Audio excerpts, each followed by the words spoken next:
Hello everyone, welcome to the civil point. तो एक बार फिर आपका हार्दिक अभिनंदन है दोस्तों। स्ट्रेंथ ऑफ मटेरियल का ये लेक्चर नंबर होगा 6, ठीक है, जिसके अंदर अपन कंटिन्यू करने वाले हैं चैप्टर फर्स्ट। और आई थिंक ये चैप्टर फर्स्ट का आखिरी लेक्चर होगा, ठीक है, चैप्टर फर्स्ट का आखिरी लेक्चर होगा। इससे पहले वाला लेक्चर अपन ने जो किया था, जो कि कल की क्लास थी, कल की class due to sound issue, यार अपन कल जब लाइव आए तो उसके अंदर साउंड की प्रॉब्लम थी, सो अपने को बीच में ही क्लास कल रोकनी पड़ गई थी। ओके, तो आज अपन उसको कंटिन्यू करेंगे और आज सब कुछ सही है, परफेक्ट है। तो आज ये स्ट्रेंथ ऑफ मटेरियल का लेक्चर नंबर 6 है, जिसके अंदर अपन कंटिन्यू करने वाले हैं स्ट्रेंथ ऑफ मटेरियल को। और ये आई थिंक ये लास्ट लेक्चर होगा। और इसके अंदर अपन आज सबसे पहले स्टार्ट करेंगे टॉपिक। देखो यार, सबसे पहले तो मैं आपको दिखा देता हूँ कि पिछला अपन ने कहाँ तक इसको छोड़ा हुआ था, ठीक है। अपन इसको कहाँ पे छोड़ के गए थे, तो आई थिंक ये टॉपिक था आपका elongation calculation for stepped bar. Okay, ये देखिए, इलॉन्गेशन कैलकुलेशन फॉर स्टेप्ड बार, यहीं पर अपन ने लास्ट किया था, इलॉन्गेशन कैलकुलेशन ऑफ स्टेप्ड बार। इसका मैंने कॉन्सेप्ट आपको समझाया था, देन आपको मैंने इसका एक न्यूमेरिकल करके दिखाया था, ये आपका न्यूमेरिकल करके दिखाया था। आगे चलिए इसको कंटिन्यू करते हैं, ठीक है। आगे इसको अपन करते हैं कंटिन्यू और स्टार्ट करते हैं आज का ये स्ट्रेंथ ऑफ मटेरियल का शो। तो आज स्टार्ट करेंगे दोस्तों। देखिए, अपन ने अभी तक जो पढ़ा है वो स्टेप्ड बार के अंदर पढ़ा, ठीक है। ड्यू टू लोडिंग स्टेप्स बार के अंदर कितना डिफॉर्मेशन आएगा वो कैलकुलेट करना सीख लिया था। आज का जो टॉपिक है ना वो थोड़ा सा डिफरेंट है, ठीक है। जैसे मैंने बोला कि यार, ठीक है, अपन ने क्या पढ़ा कि यार जैसे मान लेता हूँ कोई स्टेप्ड बार है इस कदर, ठीक है, कोई स्टेप्ड बार है ऐसे, ठीक है, कोई स्टेप्ड बार है इस तरह से। ये आपका फर्स्ट है, ये सेकंड, फर्स्ट सेकंड सेक्शन बोल सकता हूँ मैंने जो सेक्शन नाम दिया है। और यहाँ से ये लोडिंग लग रही है, मान लेता हूँ पी की, ठीक है। ये लोडिंग कितने की लग रही है, पी की। ओके, ये लोडिंग आपकी लग रही है कितने की, पी की। और यहाँ पे मान लेता हूँ कोई लोडिंग लग रही है ऐसे, इसको मान लेता हूँ P1 और देन इसको बोल देता हूँ मैं P2, ठीक है, P2।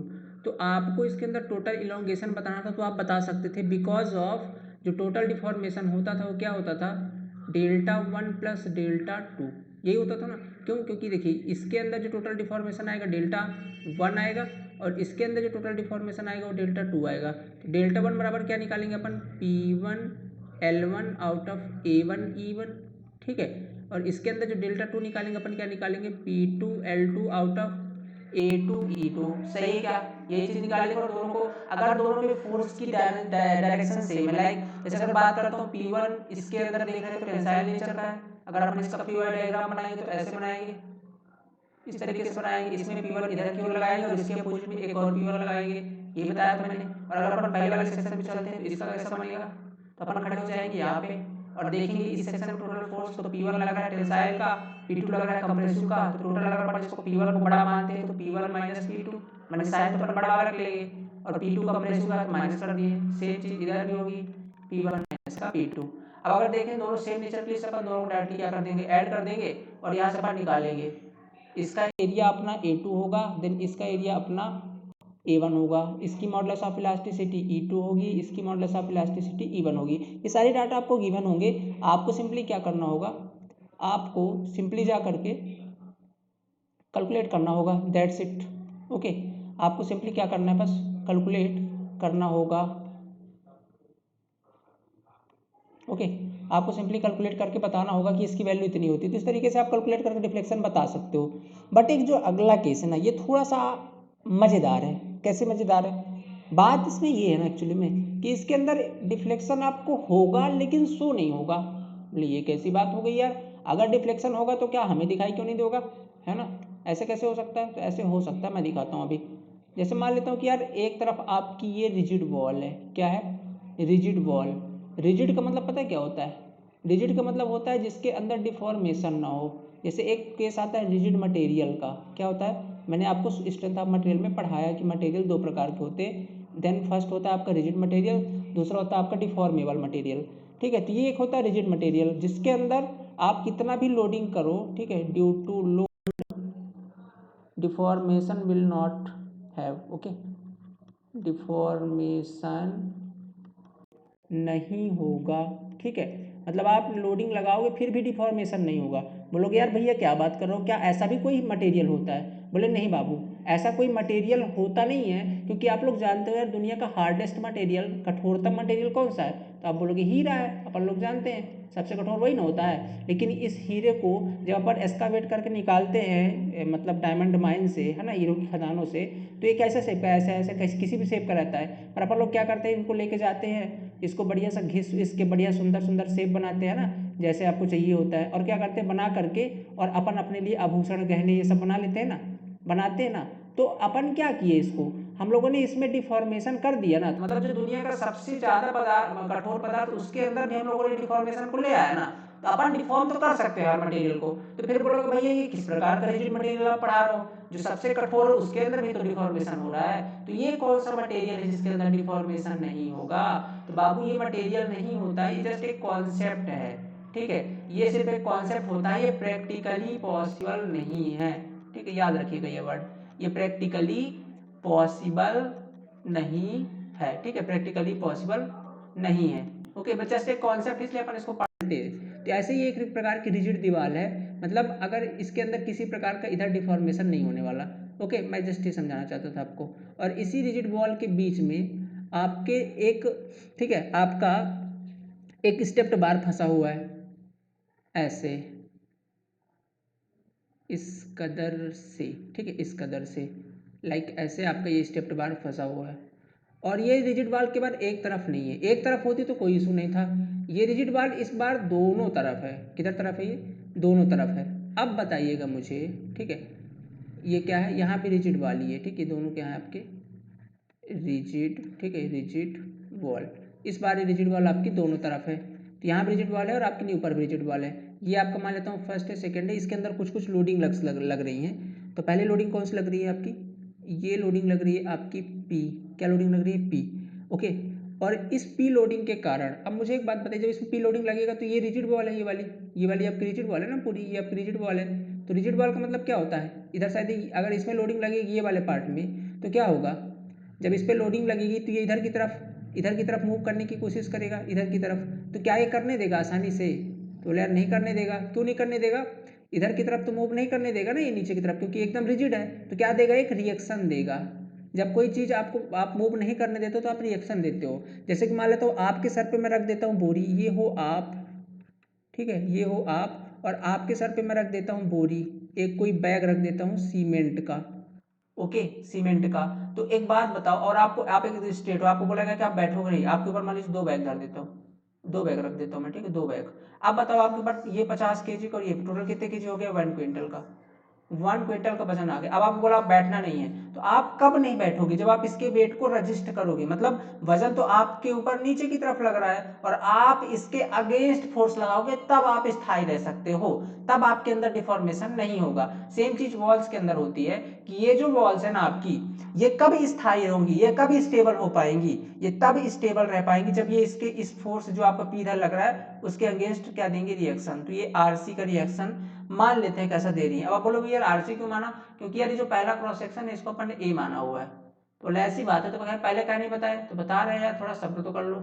ये सेक्शन बी है और ये आपका सी है, ठीक है, ऐसा करके तीनों सेक्शन है। तो सी सेक्शन पे जो आएगा रिएक्शन वो आरसी बोल देते हैं, और एक रिएक्शन तो यहाँ से भी आएगा, एक रिएक्शन आपका जब इधर साइड से लगेगा तो एक रिएक्शन आपका यहाँ से भी, क्योंकि ये खींच रहा है ना इधर की तरफ, ये तो खींच रहा है, ठीक है। देखो जैसे पी क्या कर रहा है, इसको इधर की तरफ खींच रहा है, तो जैसे इधर की तरफ खींच रहा है तो रिएक्शन कैसा आएगा यहाँ पे, रिएक्शन तो इसके अगेंस्ट आएगा, मतलब रिएक्शन हमेशा फोर्स के अगेंस्ट होता है। तो आपका ये खींच रहा है, इस कदर खींच रहा है, तो रिएक्शन क्या होगी, इधर की तरफ होगी ना, इधर की तरफ होगी। नहीं समझे यार, कभी आपने रस्सी खेला है अपने स्कूलों में, जैसे मान लो एक रस्सी होती है, बीच से ऐसे एक पाल खींच देते थे, ठीक है, क्या बोलते हैं इसको, पाल बोलते थे, लाइन बोलते हैं, है ना। और इधर तरफ 4-5 लोग रहते हैं, जितने लोग आपकी जोड़ी में है, ठीक है, आपकी टीम में इधर लोग 4-5 लोग हैं, क्या करना है, ये लोग खींच रहे हैं, ये रस्सी को इधर खींच रहे हैं, रस्सी को इधर खींच रहे हैं, ओके। तो मुझे एक बात बताओ, जैसे ये रस्सी को अगर इधर खींच रहे हैं तो आप जब इसके अपोजिट खींचोगे तब ना ये रिएक्ट करेंगे, तब ना आप उसके अगेंस्ट खींच पाओगे, मतलब रिएक्शन दे पाओगे। सेम चीज यहाँ पास पी को देखो, पी अगर इसको इधर की तरफ खींच रहा है, आप चाहते हो कि ये जो आपके बार है नीचे की तरफ ना जाए, तो आपको इसके अगेंस्ट रिएक्शन देना पड़ेगा। तो यहाँ पास सेम इसके अगेंस्ट रिएक्शन, यहाँ पास देखिए पी नीचे की तरफ, इसके अगेंस्ट आर सी दिया गया है, ठीक है। ऐसे तो मतलब रिएक्शन हमेशा अगेंस्ट आती है, तो मान लेता हूँ यहाँ पे आर ए रिएक्शन आ रही है। तो इस तरीके से आपका ये बार है, ठीक है, ये बार है जिसके अंदर ये सारी स्टोरी मेरे को बतानी पड़ती है, ठीक है, ये सब लिंक करने के लिए कि आपको चीज़ें यार दिल दिमाग सभी जगह बैठ जाएं। ओके माय डियर, सभी जगह बैठ जाएं, क्योंकि पहला चैप्टर कॉन्सेप्चुअल है और यहाँ से न्यूमेरिकल बनेंगे आपके, तो ये न्यूमेरिकल आपके मिस नहीं होने चाहिए। ओके, चलिए आगे चलते हैं। तो ये हो गया आपका। ओके, अब इसका आपको अब निकालना क्या, क्वेश्चन क्या है इसके अंदर। अब चूंकि यार देख लो इसके अंदर क्या डिफॉर्मेशन होगा, आपसे यहाँ डिफॉर्मेशन तो नहीं पूछेंगे क्योंकि यहाँ डिफॉर्मेशन होगा ही नहीं। बोलोगे यार क्या बात कर रहे हो भैया, हम कह बिल्कुल सही बात कर रहे हो, डिफॉर्मेशन तो होगा लेकिन इलोंगेशन नहीं होगा। क्या होगा, क्या नहीं होगा, इलोंगेशन नहीं होगा। क्यों नहीं होगा, क्यों नहीं होगा, इट्स बिकॉज ऑफ दोनों तरफ रिजिड बॉल लगी हुई है। क्या लगी हुई है, ये रिजिड बॉल दोनों तरफ लगी हुई है, तो जब ये दोनों तरफ रिजिड बॉल लगी हुई है तो जाएगा कहाँ भाई, दोनों तरफ तो फिक्स हो गया ना। अब आप कुछ भी कर लो, खींच लो तो कहाँ रहेगा, तो इन दोनों बॉल के अंदर ही ना। तो इलोंगेशन तो आपको नहीं, मान लीजिए दोनों की लंबाई मिला करके आपकी अगर एल है तो क्या ये एल कभी बढ़ सकती है, बोले नहीं, क्यों, क्योंकि दोनों रिजिड वॉल के बीच की लेंथ है और ये रिजिड वॉल फिक्स है एकदम, तो इनके बीच में अब मान लीजिए बढ़ता भी है ना, तो मान लेता हूँ कि सेक्शन आपका फर्स्ट है, अगर इसके अंदर थोड़ा सा भी इलोंगेशन होगा ना, थोड़ा भी इलोंगेशन होगा ना, तो जो सेक्शन बी है आपका, मतलब जो सेक्शन 2 है आपका, ये जो दूसरा वाला बार है, इसके अंदर थोड़ा सा कॉन्ट्रैक्शन होगा। मतलब अगर इसको आप लंबा करना चाहते हो साहब ऐसे, तो इसको करना पड़ेगा कॉन्ट्रैक्शन। तो कुल मिला के अगर मैं बात करूँ तो डिफ्लेक्शन अगर फर्स्ट के अंदर इलोंगेशन आपका फर्स्ट के अंदर डेल्टा 1 हो रहा है और इसके अंदर आपका डेल्टा 2 हो रहा है, तो डेल्टा 1, ओके, delta 1 plus delta 2 is equal to 0 होगा।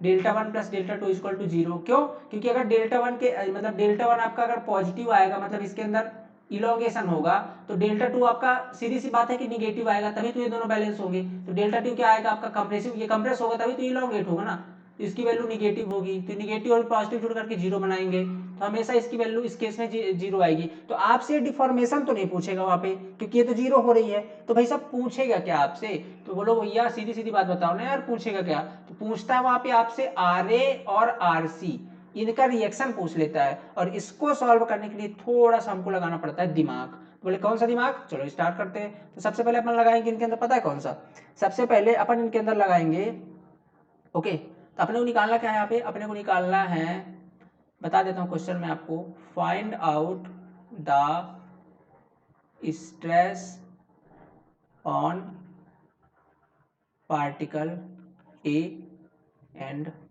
सी, ठीक है, ए एंड बी। यहाँ पे कोई दो पार्टिकल मान लेता हूँ यहाँ पे, ठीक है, ये पार्टिकल आपका ए है और then it is a particle of B, छोटा सा नहीं दिख रहा, चलो इसको मैं कलर चेंज करके दिखाता हूँ, ये पार्टिकल आपका ए है and this will be B, ठीक है। ये जो आपको दो पार्टिकल दिख रहे हैं ना, ठीक है, ये दो पार्टिकल आपको जो दिख रहे हैं, ठीक है, A1 A2 दे देते हैं क्योंकि कन्फ्यूजन होगा, फिर A1 बोल देता हूँ इसको मैं, ठीक है, कन्फ्यूजन नहीं होना चाहिए ना। इस वाले पार्टिकल को मैं क्या बोल देता हूँ, इस वाले पार्टिकल को मैं बोल देता हूँ A1, क्या बोल देता हूँ A1, और then this will B B1, ठीक है, A1 B1। तो आपको स्ट्रेस निकालना है A1 के अंदर और B1 के अंदर, तो ये निकालने के लिए आपको एक्चुअली में रिएक्शन निकालना पड़ेगा कि कितना ये रिएक्ट कर रहे हैं, और रिएक्शन को अपन एरिया से डिवाइड करेंगे तो आपको क्या मिल जाएगा, स्ट्रेस मिल जाएगा। यही ना होता भाई, रिएक्शन आउट ऑफ एरिया, ये तो स्ट्रेस होता है, तो हमको निकालना एक्चुअली में क्या बोलते हैं रिएक्शन, ठीक है, रिएक्शन को अपन एरिया से डिवाइड कर लेंगे। एरिया क्या होगा, इसका कुछ नहीं, क्रॉस सेक्शनल एरिया इंटू इसकी लेंथ इंटू विड्थ कर देंगे, एरिया आ जाएगा, उससे कोई इशू नहीं है। तो अपने को निकालना सबसे पहले क्या, स्ट्रेस। तो स्ट्रेस कैसे फाइंड करेंगे अपन, सबसे पहले देख लेते हैं, देखो तीन तरीके होते हैं, summation of F of X equal to 0, summation of F of Y equal to 0, summation of M Z equal to 0।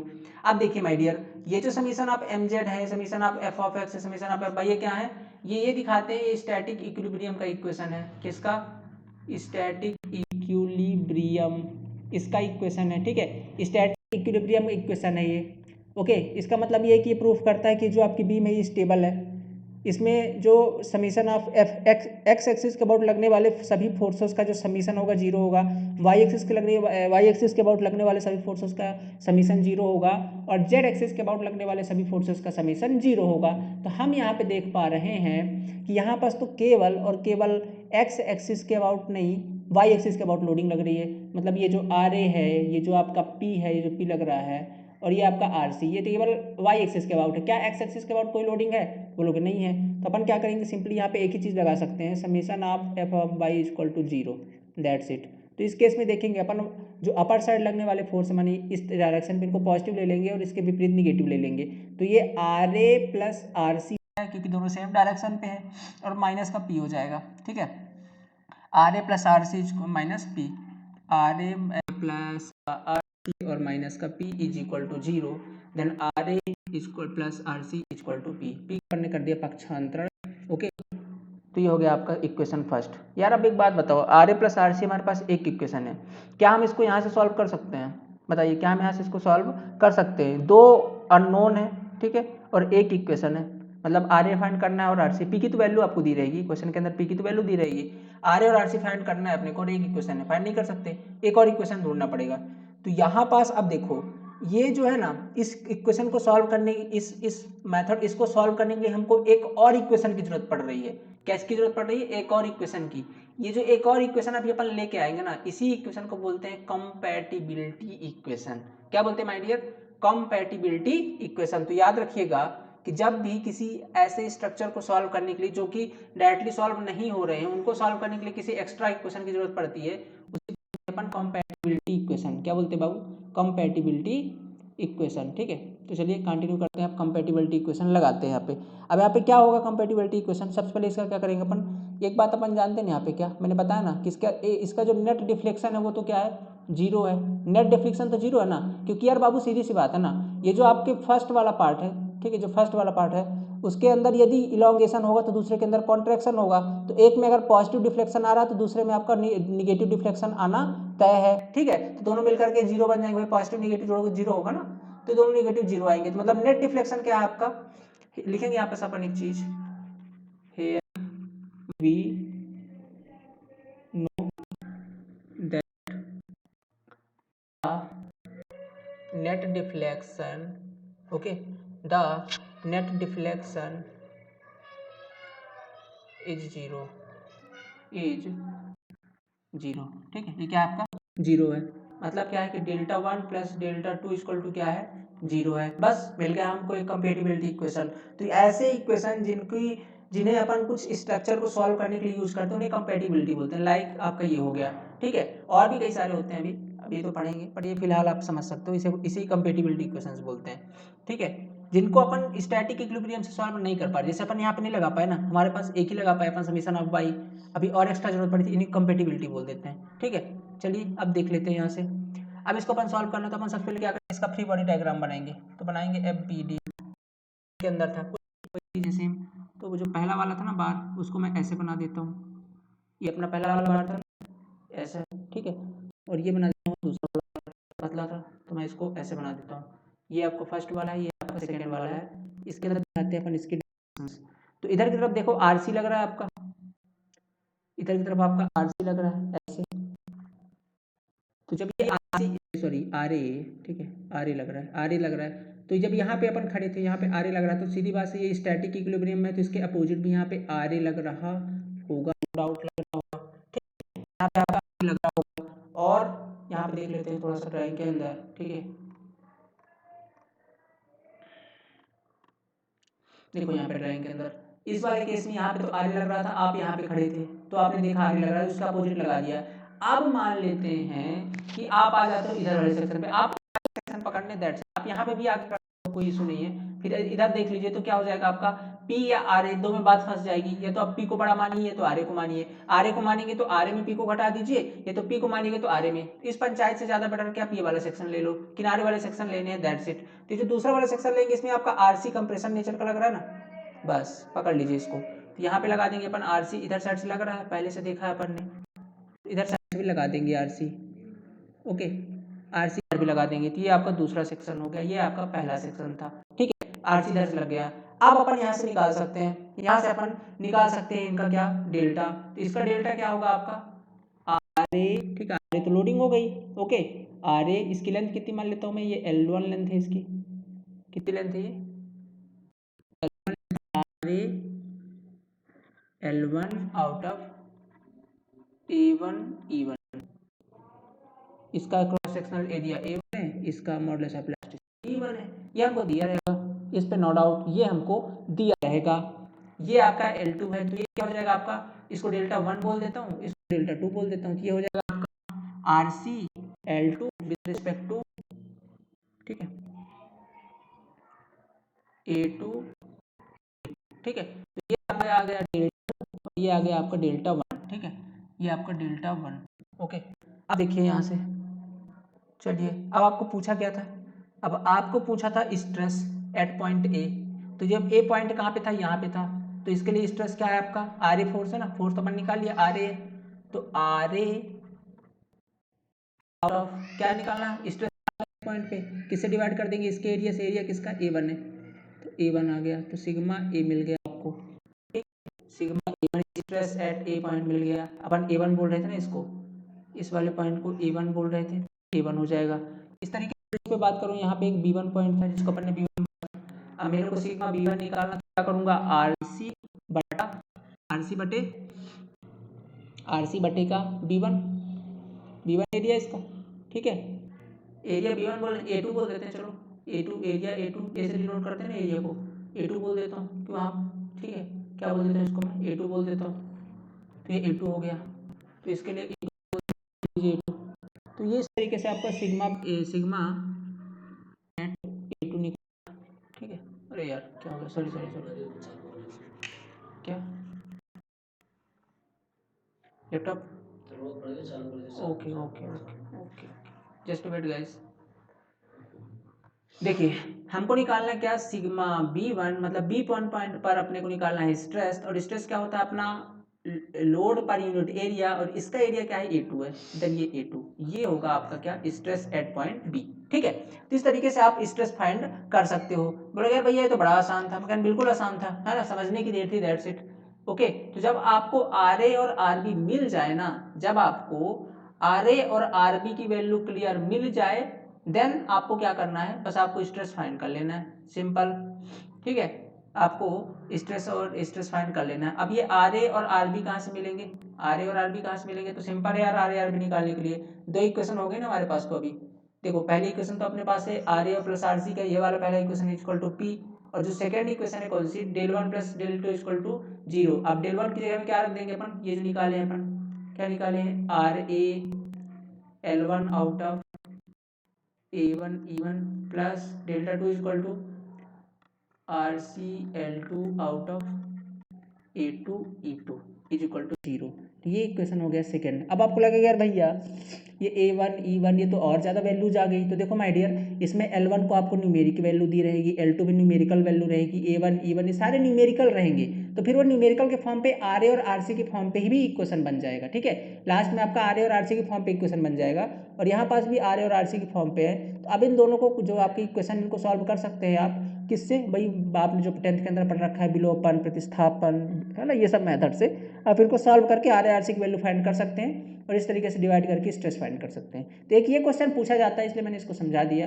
Okay, इसके रिगार्डिंग मैं आपको क्वेश्चन दे रहा हूँ, जिसको आपको सॉल्व करके और टेलीग्राम पे मैसेज करना है। जो लोग टेलीग्राम पे जुड़े हैं, जो लोग व्हाट्सएप पे है, तो इस नंबर पर आप व्हाट्सएप करना है इस क्वेश्चन को सॉल्व करके। ओके, इस नंबर पर आपको व्हाट्सएप करना है इस क्वेश्चन को सॉल्व करके। जो लोग पेड वाले हैं उनको भी करना है, ठीक है। और जो लोग अभी नहीं जुड़ रहे हैं उनको बोल रहा हूँ कि जुड़ जाओ, बहुत अच्छा बैच चल रहा है अपना। खैर चलिए क्वेश्चन देखिए, ये है अपना क्वेश्चन, ठीक है। मैंने कॉन्सेप्ट सारा समझा दिया ना, आपको क्वेश्चन सॉल्व करना है। क्वेश्चन आपको सॉल्व करना नहीं बनेगा तो फिर मैं सॉल्व करवा दूंगा नेक्स्ट वीडियो के अंदर, बट इजी है यार, एक बार ट्राई तो करिए, है ना, एक बार आप इसको ट्राई करिए, बनेगा जरूर। क्या है क्वेश्चन के अंदर, सेम क्रॉस सेक्शन इसके अंदर, तो दोनों तरफ रिजिड वॉल है, सेम क्रॉस सेक्शनल है। इसका जो A1 दिया हुआ, मतलब ए, क्योंकि सबका ए सेम है, सबकी क्रॉस सेक्शन सेम है, तो एरिया सबका सेम हो गया। तो एरिया आपको दिया है 100 mm², ठीक है, एरिया दे दिया 100,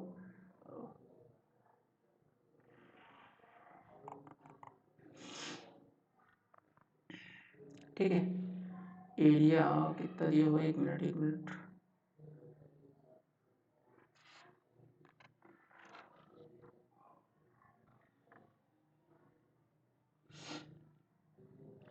अच्छा एरिया की तो आपको जरूरत नहीं पड़ेगी, छोड़िए, एरिया नहीं दिया, एक्चुअली लेंथ है, ठीक है। एरिया लास्ट में कैंसिल हो जाएगा, एरिया की जरूरत आपको पड़ेगी नहीं। बोलो कहाँ पे कैंसिल हो जाएगा, दिखा देता हूँ मैं आपको यहाँ पे, एक मिनट जस्ट वेट, यहाँ पे ये देखिएगा, जब आप इसको सॉल्व करने गए ना, तो ये जो A1 E1 को आप क्या ले लेंगे, इसका ले लेंगे LCM, तो LCM दोनों जब भी आपके डिनोमिनेटर सेम होते हैं तो आप इसको ऐसे लिख लेते हैं, A1 E1 डिनोमिनेटर सेम है तो डायरेक्ट आपके डिनोमिनेटर उतर जाएंगे, मतलब अंश उतार लेंगे इस तरीके से, दोनों का लघुत्तम लिए इतना है और ऊपर दोनों सेम है तो लघुत्तम मतलब ऊपर का सेम आ जाएगा। तो ये RC और L2 इज इक्वल टू 0। अब इस वाले पार्ट का गुणा 0 के साथ होगा तो ऑलरेडी 0 हो गया, तो बचा क्या आपके पास, केवल ये वाला। तो इसकी क्या जरूरत पड़ी आपको, ये RE निकालने के लिए नहीं पड़ी ना, केवल लेंथ की पड़ी। तो अगले इस क्वेश्चन के अंदर केवल लेंथ दिया हुआ है, देखो लेंथ के अंदर क्या क्या दिया हुआ आपको, सबसे पहले दिया हुआ ये 100 mm, पहले वाले 100 सेक्शन, ये जो क्रॉस सेक्शन है ये वाला 100 mm दिया है, ये जो बीच वाला ये वाला दिया आपको 200 mm, बीच वाला 200 mm, और जो लास्ट वाला ये 300 है। तो मेरे को इसको थोड़ा सा बड़ा बनाना पड़ेगा, बट अगर आप समझ सकते हैं तो बहुत अच्छी बात है, चूँकि ये बड़ा था, ठीक है 300 mm तो बड़ा होगा ना, फिर ये थोड़ा सा बड़ा होगा इससे, ऐसे, ओके। ये 300 mm का, ये है आपका 300 mm का, ठीक है, ये 300 mm का। और आपको क्या दिया हुआ, लोडिंग दी हुई है, यहाँ से एक वैल्यू है RE की, और जो अगला आपका लग रहा है RB, ठीक है, लग रहा है आपका RB, ठीक है। और ये आपको दिया हुआ है, ये यहाँ पे एक लोडिंग दी है 30.6 की, किलो न्यूटन दी है लोडिंग, किसमें, किलो न्यूटन पे, और यहाँ पे लोडिंग लग रही है 27.61 किलो न्यूटन की, 27.61 किलो न्यूटन की। तो ये दो लोडिंग आपको लग रही है, ये 27 की लग रही है, यहाँ पे ये 27 की है, ओके, और ये 13.6 की है।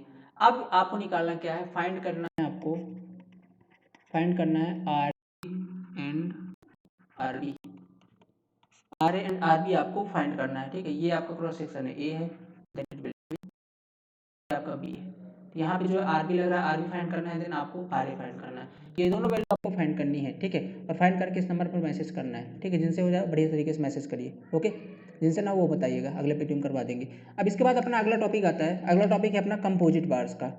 कंपोजिट बार्स के अंदर थोड़ा सा पढ़ेंगे, एक क्वेश्चन यहाँ से पूछता है, कभी कभी तो पूछता है, तो इंपॉर्टेंट तो बन जाता है पढ़ना, क्योंकि माय डियर छोड़ तो मैं सकता नहीं कोई चीज़। चलिए, पढ़ाना तो आपको सारा कुछ व्यापम के अंदर जो भी आता है, तो चलिए कर लेते हैं इसको इस तरीके से कुछ,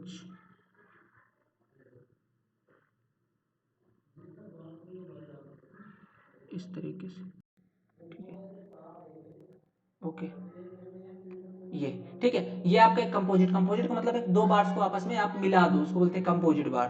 तो ये तो कुछ ऐसा सेक्शन है, मैं आपको इसको सेक्शन दिखाता हूँ एक्चुअली में, ये इसका बाहर वाला पार्ट है, क्रॉस सेक्शन है इसका सर्कुलर है, और इसके अंदर वाले जो खोल है ना, ठीक है, इसके जो अंदर ये एक दूसरा मटेरियल का ऐसे बना हुआ है, ठीक है, ये मानता हूँ बीच वाला मटेरियल आपको दूसरा है, उसके ऊपर दूसरे की परत है, ठीक है, ये वाली मटेरियल आपको दूसरा है, ठीक है, ये सेकेंड मटेरियल है, और ये बीच वाला एक फर्स्ट मटेरियल है। अगर आपको याद होगा तो स्टील अपना थर्मोडायनेमिक जो स्टील होता है वो ऐसे ही बनता है, बाहर वाला मटेरियल आपका दूसरा रहता है, अंदर वाला आपका दूसरा रहता है, ठीक है, ये बाहर वाला फिलाइट पर लाइट रहता है, अंदर वाला आपका मर्टेस्टिक मटेरियल का रहता है, तो ऐसे ही बनाया जाता है। तो बाहर वाला मटेरियल दूसरा है, अंदर वाला दूसरा है, ऐसे ही अगर यहाँ पे अपन दिखाएंगे तो ऐसे दिखाएंगे, ठीक है, कलर चेंज करके दिखा देता हूँ, ऐसे ऐसे बाहर से दिखाएंगे तो अपन इसको ऐसे शो करेंगे, ठीक है। ये इसकी बाहर वाले की थिकनेस, ये आपकी बाहर वाले की थिकनेस है, ओके, ये बाहर वाले की थिकनेस है। अब मान लेता हूँ, अब मानता हूँ मैं, ठीक है, कि यहाँ से लग रही है लोडिंग, ठीक है, यहाँ से लग रही है पी की लोडिंग, दो तरीके से, इधर से भी पी की और इधर से भी पी की।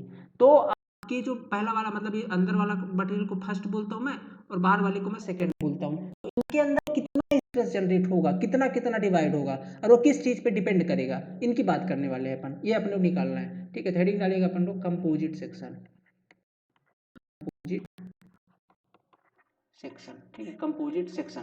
तो ये जो मैंने लोडिंग लगाई है पी की, ये इस अंदर वाले पे कितना डिस्ट्रीब्यूट होगा, और ये दूसरा वाला मटेरियल जो इसके बाहर ये जो लेयर लगी हुई है, ये इस पे कितना जाएगा। तो देखो यार, इसका सिंपल सा तरीका है, अंदर वाले को मान लेता हूँ कि एरिया आपका A1 है, इसकी मॉडुलस ऑफ इलास्टिसिटी E1 है, और ये बाहर वाले का जो एरिया है आपका वो A2 है, और इसकी मॉडुलस ऑफ इलास्टिसिटी आपकी E2 है, ठीक है। तो इस केस में, ठीक है, जो इस केस में आपका, ओके, इस केस पे मैं मान लेता हूँ कि जो अंदर वाले पे लोड जाएगा वो मान लेता हूँ P1 जा रहा है, कितना जा रहा है P1, और देन जो बाहर वाले पे लोड जा रहा है वो कितना जा रहा है, P1 की वैल्यू होगी ना, वो कैसे निकालते हैं अपन, P1 is equal to P times A1 E1 out of E1 plus P2 E2, ये फार्मूला दोस्त मेरे को याद रखना है आपको, that's it.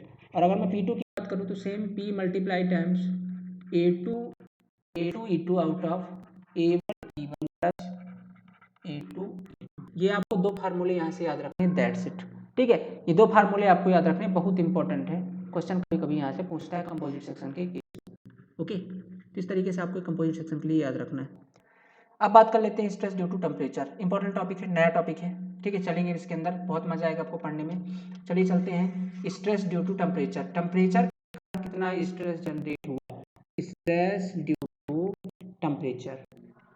Okay, stress due to temperature, temperature के कारण कितना स्ट्रेस जनरेट हुआ। ठीक है, तो देखो यार, टेम्परेचर दो तरीके से अपन होते हैं, या तो अपन टेम्परेचर को जब इंक्रीज करेंगे, पहला केस होगा, जनरेट होगा, या अपन टेम्परेचर को जब बढ़ाएंगे, क्या करेंगे, बढ़ाएंगे। और दूसरा कब जनरेट होगा, जब अपन टेम्परेचर को डिक्रीज करेंगे। भाई कुछ तो करना पड़ेगा ना, टेम्परेचर को तो आप इंक्रीज करो तो ये तो स्ट्रेस जनरेट होगा, या तो डिक्रीज करो। होता क्या है एक्चुअली यार, इंक्रीज डिक्रीज करने से कैसे स्ट्रेस जनरेट होता है, तो देखो जब भी टेम्परेचर का इफेक्ट होता है ना, तो मटेरियल के अंदर टेम्परेचर का इफेक्ट दिखाई देता है। लाइक अगर बात करो कि दुनिया का जो भी मटेरियल किससे मिलकर बना हुआ है, तो बोलो भैया अणु परमाणु से मिलकर बना हुआ है। मैं बिल्कुल सही बोल रहा हूँ यार।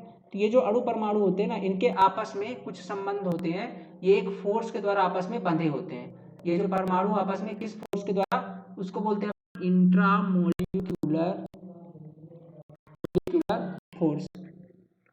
फोर्स, इंट्रामोलिकुलर फोर्स के द्वारा बंधे होते हैं। जब भी टेम्परेचर ज्यादा होगा, ये जो इंट्रामोलिकुलर फोर्स है वीक हो जाता है, और जैसे वीक हो जाएगा तो एक दूसरे से दूर जाने लग जाते हैं, मटेरियल एक दूसरे से दूर जाने लग जाते हैं। और जैसे ही एक दूसरे से दूर जाएंगे तो इनकी लंबाई में, इनके आकार में, इनके शेप साइज में चेंज आने लग जाता है। क्या लग जाता है, शेप साइज में, शेप साइज में चेंज आने लग जाता है। किसके कारण, टेम्परेचर इंक्रीज करने का। भाई इंक्रीज कारण दूर जाएंगे ना भाई।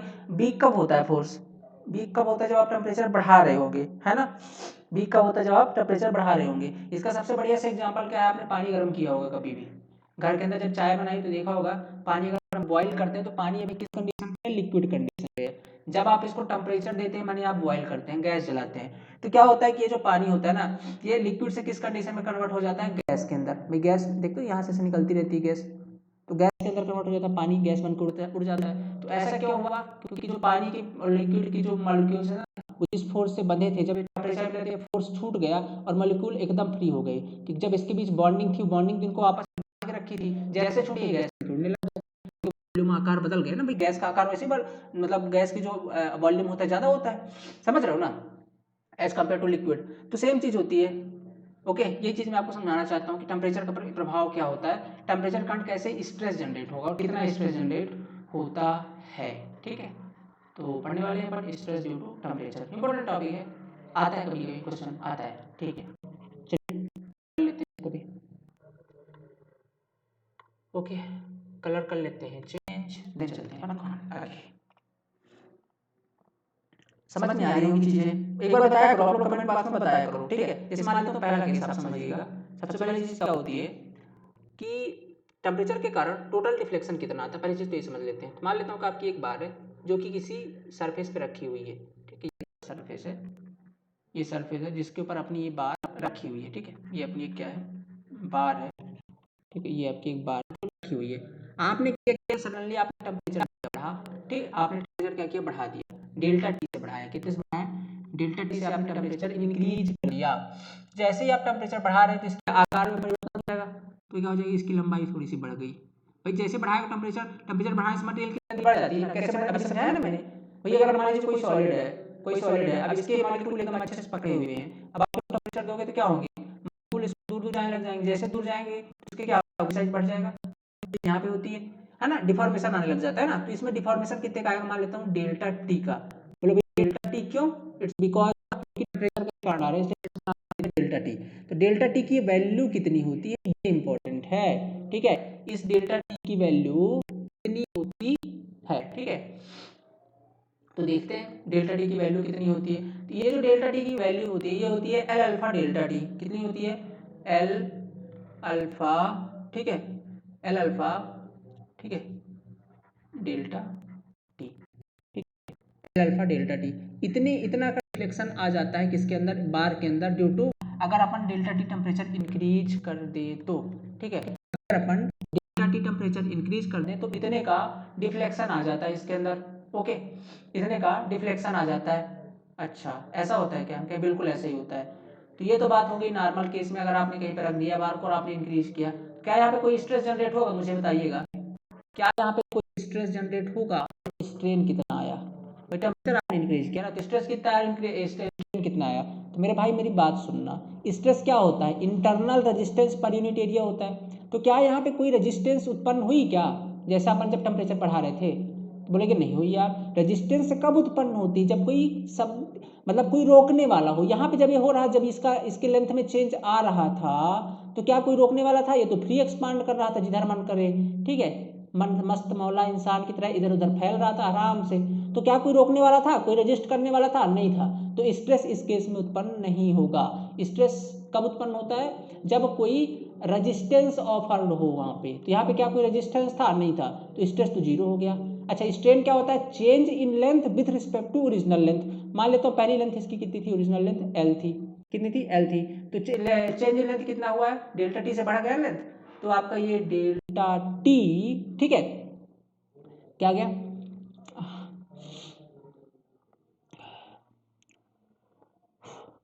ओके, ठीक है, कितना बढ़ गया लेंथ? डेल्टा टी बढ़ गया ना, तो ये डेल्टा टी, ठीक है, सॉरी ये तो डेल्टा टी दूसरा वाला है, ठीक है, हाँ, ठीक है, डेल्टा टी रिस्पेक्ट टू क्या? ओरिजिनल लेंथ, यानी कि कैपिटल। ये जो आपका है ना, गाइस थोड़ी तबीयत खराब है, तो यार वॉइस का इशू हो तो आप लोग संभाल लेना, ठीक है, माइंड मत करना, कॉन्सेप्ट में मैं कहीं कमी नहीं छोड़ूंगा। ओके, तो delta T out of L, ये होता है अपना स्ट्रेन।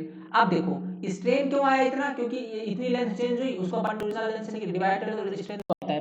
क्या स्ट्रेस आएगा? स्ट्रेस कब आता है? जब कोई रोकने वाला हो, तभी ना स्ट्रेस जनरेट होगा। कोई रजिस्ट करने वाला, यहाँ पे कोई रजिस्ट करने वाला है नहीं, फ्री एक्सपांड कर रहा है।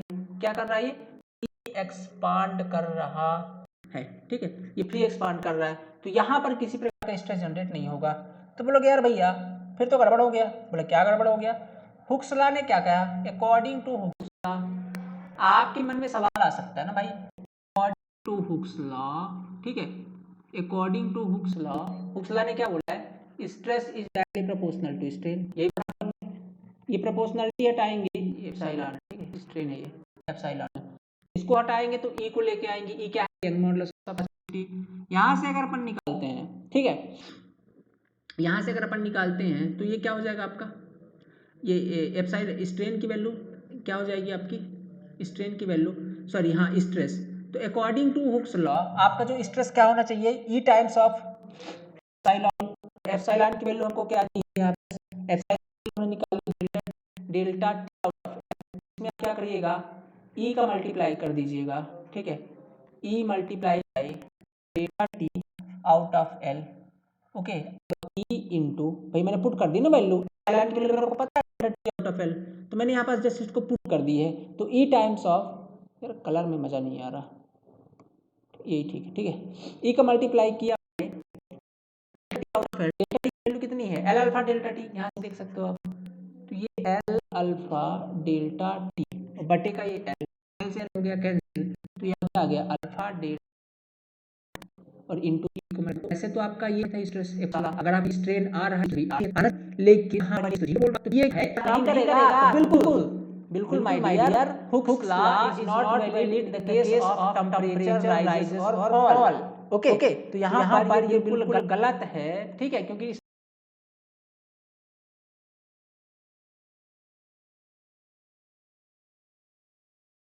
गलत है, ठीक है, क्योंकि स्ट्रेस तो जनरेट हो ही नहीं रहा है, तो ये कैसे आ गया? तो ये गलत है, ठीक है। यहाँ पे एक नोट लिखेंगे, एक नोट लिखेंगे,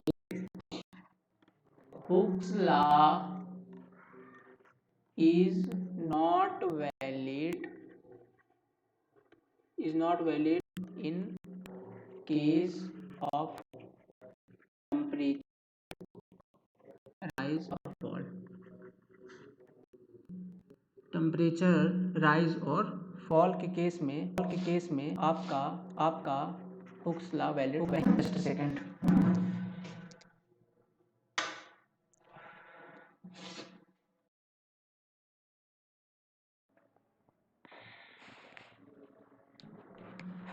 ओके, तो ये नोट अपन ने पढ़ लिया। तो अब यहाँ पर स्ट्रेस तो जनरेट नहीं हो रहा है। चलिए दूसरा केस देख लेते हैं। ये केस पहले समझ में आ गया ना, कितना डिफॉर्मेशन होगा याद रखिएगा। दूसरा केस ये है कि मान लेते हैं यील्डिंग सपोर्ट लगा हुआ है, अनयील्डिंग सपोर्ट, सॉरी कैसा सपोर्ट है, अनयील्डिंग आपने सपोर्ट लगा दिया है। लाइक मान लेता हूँ कि ये तो आपकी बार थी और इस बार आप दिमाग लगा गए, अच्छा मुद्दे की बात ये थी कि कोई रोक रहा है ना, तो क्या लगाते हैं, तो दीवार लगा देते हैं। ये अपन ने क्या लगा दिया दोनों, ये अपन ने क्या लगा दिया, अनयील्डिंग सपोर्ट, अनयील्डिंग सपोर्ट लगा दिया दोनों तरीके से, दोनों तरफ से अनयील्डिंग सपोर्ट लगा दिया।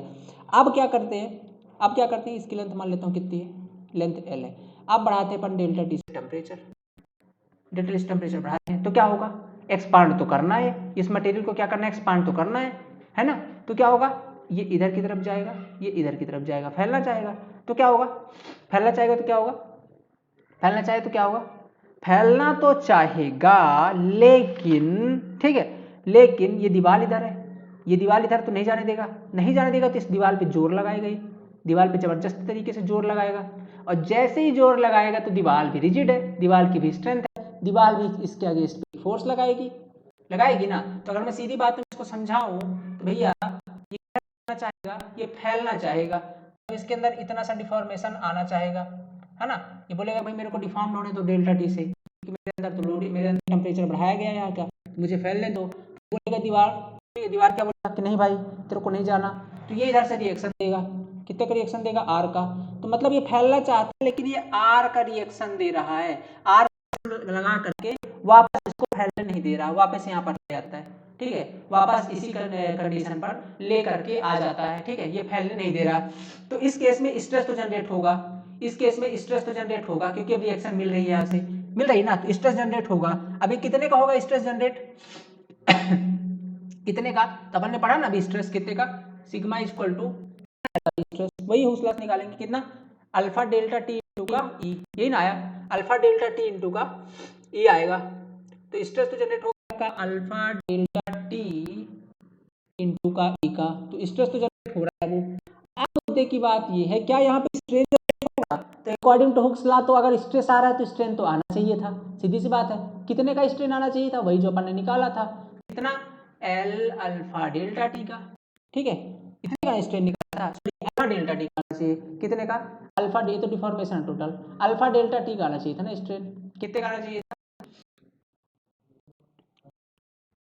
सेकेंड सेलेक्ट हो जाओ, हाँ ठीक है, कितने का आना चाहिए था, अल्फा डेल्टा टी इंटू ई का, अल्फा डेल्टा टी, ठीक है, इंटू ई, ठीक है, अल्फा डेल्टा टी इंटू ई का स्ट्रेन आना चाहिए था, साथ नहीं आ रहा, क्यों नहीं आ रहा, क्योंकि आ रहे हैं ना, पहले का बिल्कुल नहीं। अब बोलोगे यार भाई इसमें क्या लेटरल डिफॉर्मेशन नहीं हो सकता, इधर ऐसा नहीं फैल सकता, ये ऐसे भी तो फैल सकता है बाबू, अपन यहाँ पे सिर्फ इलॉन्गेशन की बात कर रहे हैं, कि लेटरल डिफॉर्मेशन पढ़ेंगे पॉइजन रेशियो वगैरह वो पढ़ेंगे, अपन केवल किसकी बात कर रहे हैं, इलॉन्गेशन की, तो इलॉन्गेशन डायरेक्शन पे देखेंगे। तो आपने थोड़ा अपना ज्यादा दिमाग ये जो है ना उसको रखिए संभाल के, आगे यूज करेंगे यार, काहे टेंशन ले रहे हो तुम, दिमाग बिल्कुल सब संभाल के रखिएगा, वो करेंगे। अभी सिर्फ अपन इलॉन्गेशन की बात कर रहे हैं, ठीक है, इसलिए अपन इसको इस तरीके से ले रहे हैं। तो ये जो एप्सिलॉन की वैल्यू है, ये alpha delta T E into alpha delta T into E आनी चाहिए थी, बट ये नहीं आएगी, इसकी वैल्यू 0 होगी, क्योंकि ये दोनों तरफ से अनयील्डिंग वाले दीवार लगे हुए, ये इसको फैलने नहीं देंगे, ये इसको फैलने नहीं देंगे, ओके। तो ये क्या हो जाएगी, इसकी वैल्यू 0 होगी, तो इस केस में तो 0 हो गई। अब एक केस और बनता है, तीसरा केस, तीसरा केस क्या है, दोनों वैल्यू याद रखना, पूछ सकता है पेपर। दूसरे केस में क्या करना है अपने को, यील्डिंग सपोर्ट लगाया आपने, इस बार क्या लगाया हुआ है, यील्डिंग सपोर्ट, लेकिन ये यील्ड करते हैं, ज्यादा प्रेशर कर जाएंगे, क्या है ये, यील्डिंग सपोर्ट्स हैं, क्या है ये, यील्डिंग सपोर्ट, क्या है ये, यील्डिंग सपोर्ट है। तो इस केस में क्या होता है, ये यील्ड कर जाते हैं लोडिंग आने पर, तो इस केस में जो स्ट्रेस और स्ट्रेन दोनों जनरेट होगा, है ना, जैसे लोडिंग आई थोड़ा सा फैल जाएंगे, लोडिंग आई तो ऐसे हो जाएंगे, ठीक है, यील्ड कर सकते हैं, तो इधर आइडियल मूव कर जाएंगे, तो किसी भी तरफ मूव कर सकते हैं। तो इस केस में कितना स्ट्रेस जनरेट होगा उसकी भी समझ लेते हैं, ठीक है, उसको भी थोड़ा सा समझ लेते हैं। तो इस केस में जो आपका स्ट्रेस होता है वो होता है sigma is equal to alpha delta T, ठीक है, minus X with respect to L into का ई, ये तो ये हो गया स्ट्रेस। स्ट्रेन कितना है, स्ट्रेन आपको वही डेल्टा, ठीक है, डेल्टा और आउट ऑफ एल, ठीक है, डेल्टा आउट ऑफ एल, ये आपका टोटल स्ट्रेन होगा। तो इस तरीके से इसमें इसके अंदर जनरेट होगा स्ट्रेस और स्ट्रेन। आप सपोर्ट का यील्डिंग आपका, जब सपोर्ट आपका अनयील्डिंग हो तब आपका स्ट्रेस की वैल्यू ये होगी, स्ट्रेन 0 होगा। और जब आपका फ्री एक्सपांसन हो तब स्ट्रेस आपका क्या होगा, स्ट्रेस आपका 0 होगा। ठीक है, इसको मैं यहाँ पे बना देता हूँ। ठीक है, ये वाला पार्ट याद रखना है, स्ट्रेस 0 होगा और स्ट्रेन आपका इतना आएगा। अगर सबको फ्री सरफेस पे रखा हो तो, कब रखा हो, वेल ये आपका क्या है, फ्री एक्सपांसन, फ्री एक्सपांसन, जब फ्री एक्सपांड कर रहा हो तो ये केस बनेगा। दूसरा क्या है आपका, जब अनयील्डिंग सपोर्ट लगा हो, ठीक है, अनयील्डिंग सपोर्ट लगा हो तो स्ट्रेस की वैल्यू ये होगी and then stress will be 0 होगा, स्ट्रेन क्या होगा, 0 होगा। और जब यील्डिंग सपोर्ट लगे हों तब आपका स्ट्रेस इतना होगा, ठीक है, स्ट्रेस की वैल्यू आपकी ये होगी, देन आपका स्ट्रेन ये होगा। ओके, याद रखना की वैल्यू। अब चलते हैं अपन किसके अंदर, कंपोजिट बार के अंदर। कंपोजिट बार के अंदर ये मजेदार टॉपिक है यार, है ना, ये थोड़ी मजेदार टॉपिक है। कंपोजिट बार के अंदर स्ट्रेस ड्यू टू टेम्परेचर, ठीक है, stress in composite bar due to temperature, heading डालिएगा, in composite bar due to temperature, temperature के कारण कंपोजिट बार कितना है स्ट्रेस, कंपोजिट मतलब दो बारों को आपस में मिला दीजिए, समझ, दो बारों को आपस में मिला दीजिए, दो डिफरेंट टाइप के मटेरियल, डिफरेंट टाइप के मटेरियल को आपस में मिला दीजिए। तो अपन ने किया क्या, ये मिला दिया साथ, ठीक है, कि इस तरीके से यहाँ पे क्या की होगी, यहाँ पे कुछ किया होगा, क्या किया होगा, क्या कर सकते बताइए, बिल्डिंग की होगी, ऐसे ऐसे करके इसको बिल्डिंग कर दी यहाँ पे, और अपन इसको ओके। अब क्या होगी बात, अब अपन करेंगे, ये मान लेता हूँ आपका बार विल बी एंड किया गया है। अब इसको करेंगे अपन क्या, इसका मान लेता हूँ थर्मल जो कोएफिशिएंट है ये अल्फा 1, इसका जो थर्मल कोएफिशिएंट है अल्फा 2, ठीक है। अब देखिएगा, अब मान लेता हूँ alpha 1 greater than alpha 2, alpha है वो क्या है, थर्मल कोएफिशिएंट एक चीज होती है जिससे, जिसका जितना ज्यादा थर्मल कोएफिशिएंट होगा वो टेम्परेचर से उतना ही ज्यादा उसके अंदर डिफॉर्मेशन होगा, ठीक है, ऐसे समझिएगा। तो अगर मान लेता हूँ मैं यहाँ डेल्टा टी से टेम्परेचर को बढ़ाता हूँ, क्या करता हूँ, डेल्टा टी से टेम्परेचर को इंक्रीज, ऊपर मैं एरो बना रहा हूँ, इसका मतलब ये इंक्रीज करने का साइन, मैं डेल्टा टी से इंक्रीज करता हूँ। तो अब मुझे एक बात बताइएगा, ज़्यादा किसके अंदर डिफॉर्मेशन होगा, बताइए किसके अंदर डिफॉर्मेशन होगा। तो बोलोगे यार भैया सीधी सी बात है, जिसका था अल्फा ज़्यादा उसके अंदर ज़्यादा डिफॉर्मेशन, क्या बात है यार, बड़े होशियार हो तुम तो, मतलब सीधी सी बात है, पहले वाले बार के अंदर ज़्यादा डिफॉर्मेशन और दूसरे वाले बार के अंदर कम डिफॉर्मेशन होना चाहिए अकॉर्डिंग टू यू, ठीक है, नॉट मी, आपके हिसाब से, आपके हिसाब से बार पहले के अंदर ज़्यादा डिफॉर्मेशन होना चाहिए था एज कंपेयर टू दूसरे वाले बार, सही है क्या। तो ये पहला वाला बार थोड़ा ऐसे फैल जाता, ठीक है, सीधा जाएगा, ओके, ऐसे, और दूसरा वाला बार तक जाता ये ऐसे, पर ऐसा क्या पॉसिबल है, आप ही सोचो ना यार, ये दोनों आपस में वेल्ड है, ये ना भूलो, ठीक है, ये क्या है यहाँ पे वेल्डिंग की हुई है यार, तो वेल्डिंग की है, इसका मतलब ये है कि जीवन साथी हो गए, 7 जन्मों का साथ इनका बन चुका है, ठीक है। तो ये अकेले छोड़ नहीं जा सकते, अकेले ये एक दूसरे को छोड़ के अकेले इसके अंदर डिफॉर्मेशन नहीं आ सकता। लाइक आपकी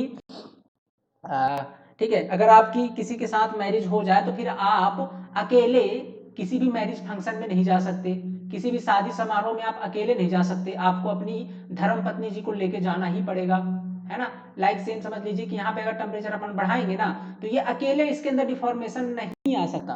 अब साथ जीने मरने की कस्में खा ली तो क्या होगा, इसके अंदर तो ज्यादा डिफॉर्मेशन आ रहा था, लेकिन ये जो वेल्डिंग है ना, वेल्डिंग के कारण ये उतना नहीं फैल पाएगा, तो क्या होगा इसके अंदर उतना नहीं फैल पाएगा, तो जैसे इसका तो नहीं फैल, तो क्या करेगा, जैसे ही फैलना चाहेगा ना, जैसे फैलना चाहेगा ना, तो ये जब फैलना चाहेगा ऐसे, ठीक है, तो ये जो बेल्ट है, ये बेल्ट बोलेगा भाई कहाँ जा रहा है, ठीक है, रुक, कहाँ जा रहा है, रुक, तो इसके अंदर एक प्रकार का कंप्रेसिव लोडिंग लगेगा, कंप्रेसिव लगेगा, और ये वाला जो है जो है चूंकि ये फैल रहा है तो ये बेल्ट, ये जो फैल रहा है तो बोलेगा अरे तू कहाँ रुकी हुई, तू भी चल, बोलेगा ना तू भी चल। तो क्या होगा, इसके अंदर एक प्रकार का टेंसाइल जनरेट होगा।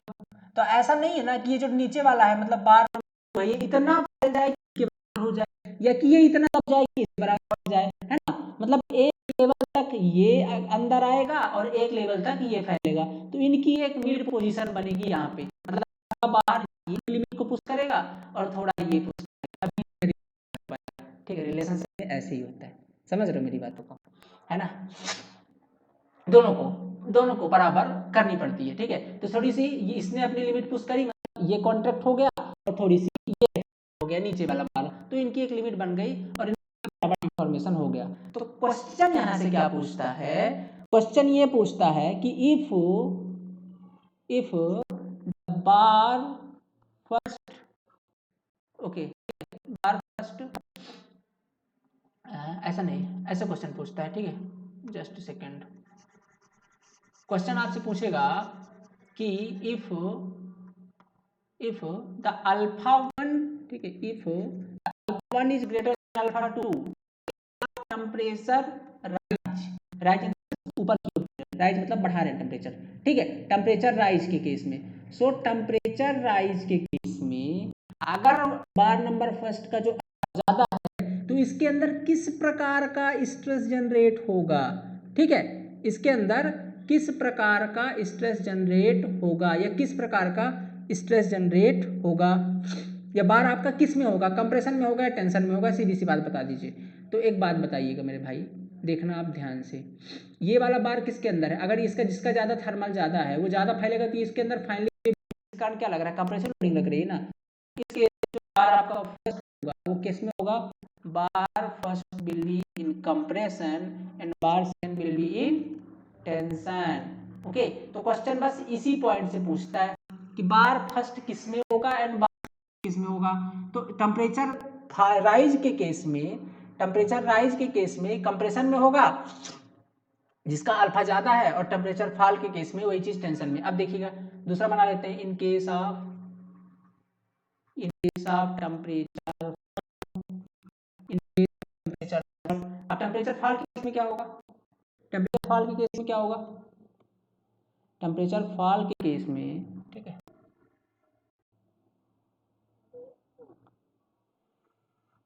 टेम्परेचर फॉल के केस, ठीक है, ये मान लेता हूँ दो बार आपस में से, ठीक है, इस तरीके से ये बार।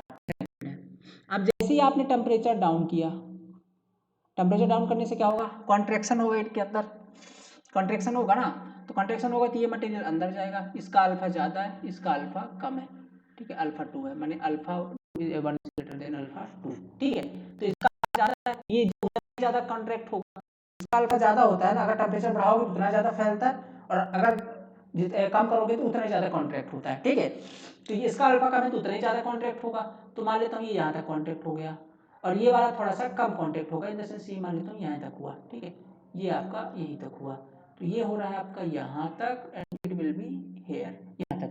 अब समझिएगा ये अंदर चला गया, अब दोनों बेल्ट है, तो बेल्ट क्या बोलेगा, यार तू ज़्यादा क्यों जा, थोड़ा सा बाहर, क्योंकि मैं तो यहीं पास हूँ, और बेल्ट क्या बोलेगा, तू यहाँ पे क्यों रह गया, तू थोड़ा अंदर जा, तो ये थोड़ा अंदर आएगा एंड इट विल बी थोड़ा सा बाहर आएगा, ठीक है, ये आपको थोड़ा बाहर आना होगा। तो देखिएगा इनकी जो पोजीशन बनेगी, मतलब उसको थोड़ा सा खींचना पड़ेगा बाहर की तरफ, और जिसका कम है उसको थोड़ा सा दबाना पड़ेगा अंदर की तरफ, तब इनकी एक मिड पोजीशन बनेगी, ठीक है, ये एक पोजीशन बनेगी, ओके, ये एक पोजीशन बनेगी आफ्टर फॉलिंग द टेम्परेचर के फॉलिंग के बाद इस तरीके से, ओके। तो आप देखिएगा बार बार फर्स्ट में आपने क्या किया, टेंशन विल बी कंप्रेशन, आप समझ में आया ना। तो फॉल के केस में जस्ट कर देना है, ये दो बातें आप याद रखना, इतनी ठीक। और इस चैप्टर के अंदर बाकी आपको पढ़ाना है, फिर नेक्स्ट आ जाएगा आपका पॉइजन रेशियो, ठीक है, बस 15 से 20 मिनट का टॉपिक और है, देन फिर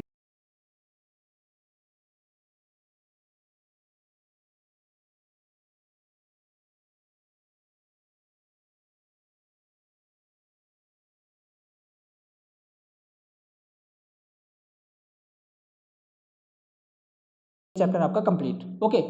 चलते हैं, कंटिन्यू करते हैं, इन चीज़ों को बहुत अच्छे से याद रखिएगा, बहुत काम की चीज़ें हैं, ठीक है, आपको व्यापक में सिलेक्शन दिला के रहेगी।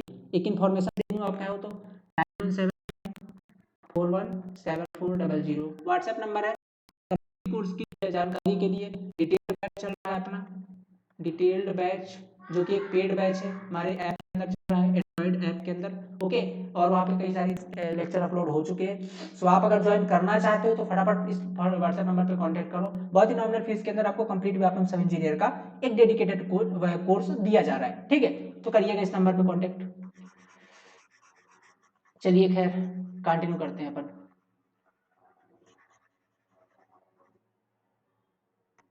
ओके, अब करने वाले हैं अपन क्या, पॉइजन रेशियो, ठीक है। क्या पढ़ने वाले हैं अपन, पॉइजन रेशियो, ठीक है। तो आपके मनों में जो सवालात थे ना, रेशियो है, ठीक है, रेशियो, उसको अपन यहाँ पे सॉल्व करने वाले हैं। क्या होता है पॉइजन रेशियो, सीधी सी बात समझा दूं तो देखो बाबू, होता ही है ना, जैसे मान लो आपने कोई बार ले लिया, कोई स्टील की मान लो बार, एक प्लेट ले ली, ठीक है, ऐसे समझना मेरी बात थोड़ी ध्यान से।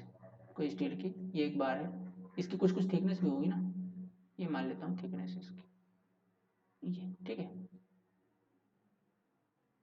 इस कदर इसकी ये थिकनेस है, ठीक है। ये मान लेता हूँ कोई बार है, स्टील की बार है, ठीक है, स्टील की प्लेट भी बोल सकते हो। इसके ऊपर लोडिंग लग रही है पी की, इसकी एक्सियल डायरेक्शन में, एक्स डायरेक्शन में। तो क्या होगा, तो आप जानते हो अगर पी की आप लोडिंग लगाओगे सर, तो इसके अंदर सिंपल सा क्या आएगा, स्ट्रेन आएगा। किस डायरेक्शन पे, एक्सियल डायरेक्शन में स्ट्रेन तो हम लोग जानते हैं, ठीक है। एक्सियल डायरेक्शन में हम लोग स्ट्रेन तो जानते हैं, और उसी डायरेक्शन में आपका स्ट्रेस आ जाएगा। तो स्ट्रेन कितना आएगा, तो ये बात भी आप जानते हो, ये बात भी आप जानते हो कि स्ट्रेन आएगा आपका एप्सिलॉन एक्स, और लेता हूँ सिग्मा एक्स, ठीक है। निकाल सकते हैं अपन, कुछ नहीं करना आपको, लेंथ चेंज निकाल करके एप्सिलॉन एक्स एक्स डायरेक्शन में और ये वाई एक्स डायरेक्शन में स्ट्रेस जनरेट हो जाएगा। इतनी पता है हमको बात। पर मुझे एक बात बताओ यार, क्या हम लोग लोडिंग अगर एक डायरेक्शन पे लगा रहे हैं, मान लो एक्स डायरेक्शन पे लगा रहे हैं, तो केवल क्या एक्स डायरेक्शन में ही स्ट्रेन जनरेट होगा, क्या एक्स डायरेक्शन में ही स्ट्रेस जनरेट होगा, क्या इसका इम्पैक्ट इनकी ये वाई डायरेक्शन और ये जो आपकी जेड डायरेक्शन है इधर तरफ नहीं पड़ेगा। बोले यार ये तो हमने सोचा ही नहीं, तो हम सोचवाएंगे ना अभी, ऐसे कैसे नहीं सोचोगे, सोचना पड़ेगा यार, है कि नहीं। तो क्या इनका ये एक्स डायरेक्शन, ये जो आपका जेड डायरेक्शन है और ये आपका ये वाई डायरेक्शन है, क्या इनकी तरफ नहीं पड़ेगा, क्या बिल्कुल पड़ेगा यार।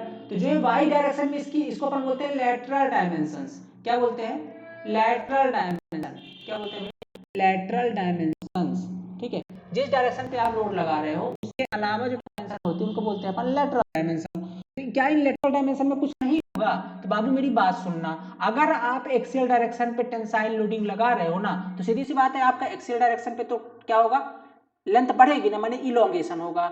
यहाँ पे क्या होगा, इलोंगेशन होगा, एक्सियल डायरेक्शन में तो इलोंगेशन होगा, लेकिन ये जो आपके वाई डायरेक्शन और जेड डायरेक्शन है, इन डायरेक्शन में कॉन्ट्रैक्शन होगा। क्या होगा, ये जो आपके वाई और जेड डायरेक्शन है, माने इन लेटरल डायमेंशन में, किधर, इनकी जो लेटरल डायरेक्शन है, ओके, इनकी जो लेटरल डायरेक्शन कॉन्ट्रैक्शन होगा। क्या होगा, कॉन्ट्रैक्शन होगा। अब उसको तो अपन कैलकुलेट नहीं करते हैं, नहीं करते ना, क्या नहीं करते, अभी करेंगे यहाँ पे, ठीक है, अभी करेंगे, चलिए करते हैं फिर। देखिएगा, तो लेटरल डायरेक्शन में अभी मान लीजिएगा कि आपने लोडिंग लगाई है एक्स डायरेक्शन पे, तो जो आपका एक्सियल डायरेक्शन में स्ट्रेन है, देखिए जिस डायरेक्शन पे आप लोडिंग लगाते हैं उसको बोलते हैं अपन एक्सियल डायरेक्शन, और उस डायरेक्शन पे स्ट्रेन कितना है आपका एप्सिलॉन एक्स, और स्ट्रेस कितना है आपका सिग्मा एक्स।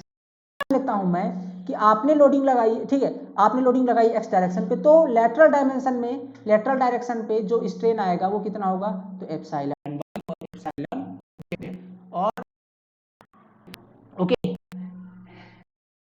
ठीक है। और जो आपका लेटरल डायरेक्शन में स्ट्रेस, स्ट्रेस कितना जनरेट होगा, तो वो जनरेट होगा आपका सिग्मा वाई एंड सिग्मा। आप तो ऐसा होता है क्या, हमने बिल्कुल ऐसा ही होता है, ठीक है।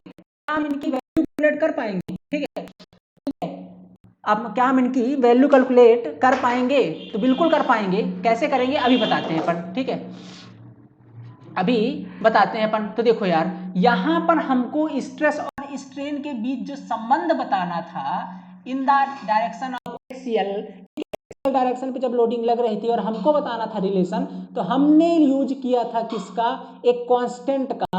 ये बेसिकली इलास्टिक कांस्टेंट है, ध्यान से मेरी बात, ये एक इलास्टिक कांस्टेंट है, और इसका अपन बोलते हैं मॉडुलस। क्या बोलते हैं बाबू, यंग मॉडुलस, क्या बोलते हैं मॉडुलस, इसका यूज किया था ना रिलेशन बनाने के लिए। कहाँ पे, sigma is directly proportional to epsilon और ये प्रोपोर्शनल है तो ले, सही है ना। अगर आप यहाँ से E इक्वल टू निकाल तो क्या आ जाएगा सिग्मा बटे का ई, ये अपन ने निकाला था शुरू में ही, सिग्मा बटे का एप्सिलॉन, ठीक है, ये अपन ने निकाला था ना शुरू में। तो एक्सियल डायरेक्शन में स्ट्रेस और स्ट्रेन के बीच रिलेशन कौन बता रहा है भैया, ये बता रहा है मॉडुलस ऑफ इलास्टिसिटी या यंग मॉडुलस, जिसको बोलते हैं एक प्रकार का इलास्टिक कांस्टेंट है। क्या शो करता है मटेरियल की स्टिफनेस शो करता है। ये सब बातें मैंने आपसे कर ली हैं, ऑलरेडी कर ली हैं। तो मेरे भैया मुझे ये लेटरल डायरेक्शन में कौन रिलेशन को शो करेगा, लेटरल डायरेक्शन में कौन शो करेगा, तो लेटरल डायरेक्शन में करता है आपका म्यू, एक टर्म आएगा आपका कौन म्यू, क्या होता है ये म्यू, क्या होता है आपका म्यू, देखिए किसको बोलते हैं म्यू, ऐसा इसका सिंबल होता है, ठीक है। और ये म्यू होता है, इसी को बोलते हैं पॉइजन रेशियो, ठीक है। नहीं तो फिर बताते हैं, म्यू म्यू इक्वल टू होता है अपना, म्यू इक्वल टू होता है अपना ओके, ठीक है डन।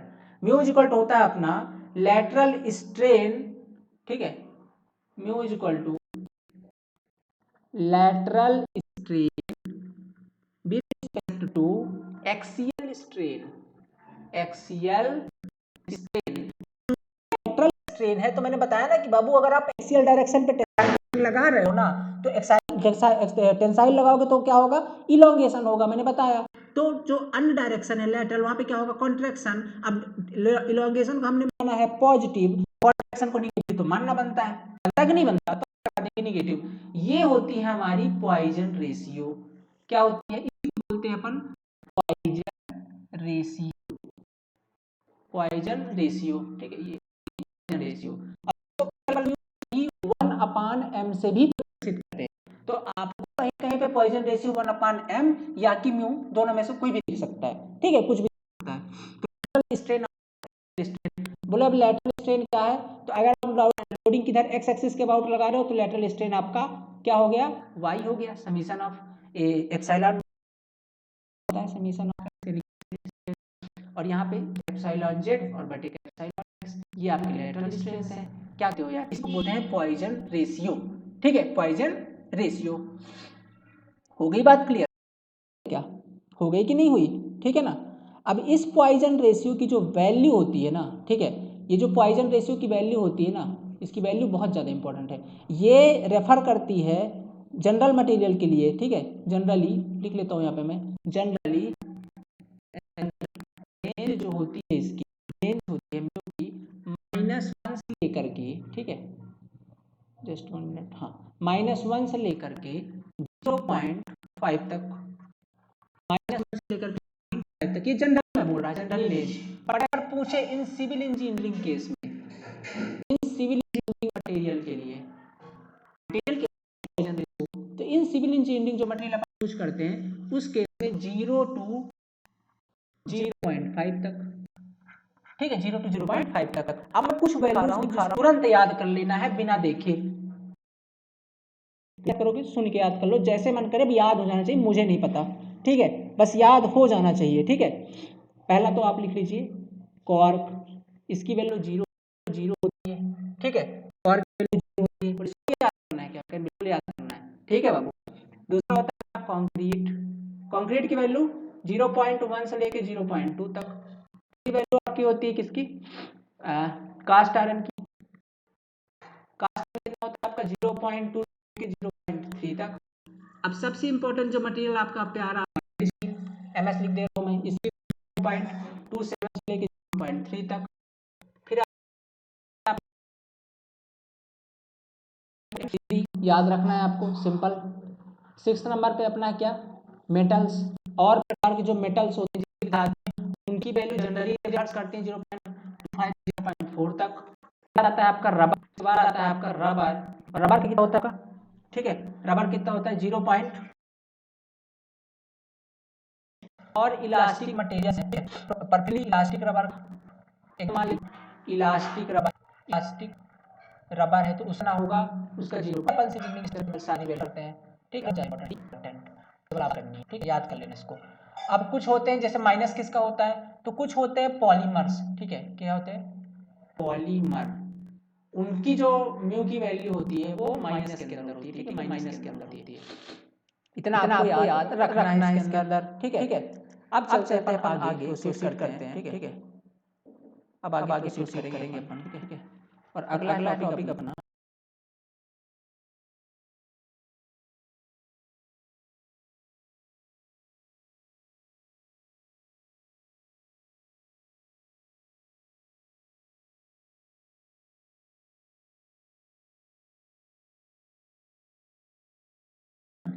ठीक है। अगला टॉपिक है अपना वॉल्यूमेट्रिक स्ट्रेन का, ठीक है। अगला टॉपिक क्या है अपना वॉल्यूमेट्रिक स्ट्रेन का। स्ट्रेन यार, अगर मान लेता हूँ कि लोडिंग पूरे वॉल्यूम पे लग रही है, ठीक है, हाइड्रोस्टैटिक मान लेता हूँ लोडिंग लग रही है, हर डायरेक्शन पे लोडिंग लग रही है, वॉल्यूमेट्रिक स्ट्रेन, उस केस भी स्ट्रेन जनरेट होगा। या कि मान लेते हैं लोड तीनों डायरेक्शन में लग रही है, like X Y and Z, then will उस केस में आपका लोडिंग स्ट्रेन जनरेट होगा ना, तो वो स्ट्रेन क्या कहलाता है, उसको बोलते हैं वॉल्यूमेट्रिक स्ट्रेन। इसको सिंपली डिनोट करते हैं अपन एप्सिलॉन भी से, एप्सिलॉन माने स्ट्रेन और भी मतलब वॉल्यूमेट्रिक। और इसकी वैल्यू आपको याद रखनी है जो कि इंपॉर्टेंट है, 1 minus 2 mu into sigma X plus sigma Y plus sigma Z बटा ई। बहुत इंपॉर्टेंट वैल्यू है, डायरेक्टली आपको याद रखनी है वॉल्यूमेट्रिक स्ट्रेन का फार्मूला, ठीक है। अगला चलेंगे बल्क मॉडुलस। इंपॉर्टेंट चीज लिखा रहा हूँ, नोट करते जाइए फटाफट। बल्क, ठीक है, बल्क मॉडुलस, बल्क मॉडुलस देखिए, बल्क मॉडुलस क्या है, ये भी एक प्रकार का इलास्टिक कांस्टेंट है। दो इलास्टिक कांस्टेंट पढ़े ना अभी तक हम लोगों ने, कौन कौन से? पहला तो हम लोगों ने पढ़ा हुआ है ई यंग मॉडुलस, दूसरा पढ़ा हम लोगों ने पॉइजन रेशियो, तीसरा पढ़ रहे हैं बल्क मॉडुलस। बल्क मॉडुलस को अपन डिनोट करते हैं, ठीक है, ठीक है। इट इज अ, पहली बात तो ये क्या है, एक प्रकार की प्रॉपर्टी मटेरियल की, it is a property of material, it is a property of material, ठीक है। ये एक प्रॉपर्टी है मटेरियल की। इट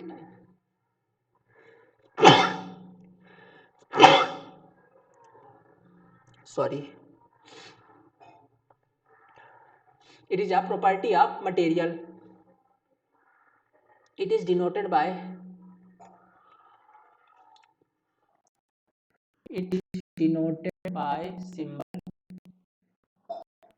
k, ठीक है। किसी नोट से k बराबर क्या होता है, k बराबर होता है आपका direct stress, direct stress out volumetric strain, ठीक है। Direct stress out volumetric strain. अभी डायरेक्ट स्ट्रेस क्या होता है, ठीक है। डायरेक्ट स्ट्रेस कुछ नहीं,